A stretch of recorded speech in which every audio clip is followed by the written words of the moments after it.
Hi guys, welcome back to my channel, Edmond Mendaros, and here with another quick tutorial. In today's tutorial, I'm going to show you guys how to resolve the task scheduler failed to start error message with an event ID number 101. Alright, so this should hopefully be a pretty straightforward process guys, and let's go ahead. Ang next step ay dito lang si start menu, so click mo lang yan. And then dito sa searching bar ay search lang natin yung local security policy. Alright, and then click mo lang tab open. So dito sa local security policy, ang next ay kailangan mo lang select tong local policy. So click mo lang tong arrow na to para mag-expand.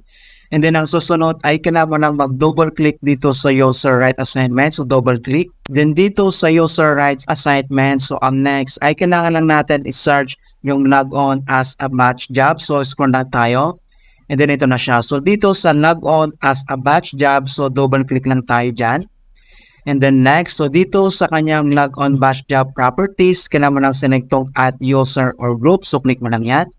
And then dito sa user or group, so kailangan mo lang select tong advanced. So dito sa user or groups advanced, so ang next ay kailangan mo lang select tong find now. So click mo lang yan. And then dito sa baba ay kailangan mo lang select tong yung name natin. Alright, so click mo lang tong name natin. And then next ay kailangan mo lang select tong OK. And then kailangan mo lang i-click tong OK. And then next ay kailangan mo lang click tong apply. And then click mo tong OK. And then close lang tayo dito. Okay, so close lang natin yan.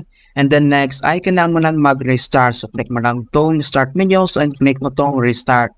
Ayan, so pagkatapos mo mag-restart, so ang next step na pwede natin gawin ay dito lang si start menu. So click mo lang yan. And then dito sa searching bar ay search lang natin yung services. Okay, and then click mo tong open. So dito sa services local ay hanapin lang natin yung task scheduler. So scroll lang tayo. Ito siya. So dito sa task scheduler, so click mo lang yan. So kailangan mo lang mag right click and then select mo lang itong properties. So dito sa kanyang properties ay dapat naka-automatic siya. Alright, so makikita mo dito sa gitna, startup type. Dapat naka-select yung automatic. Click mo itong apply, click mo itong OK. And then close mo lang yan and then restart ulit.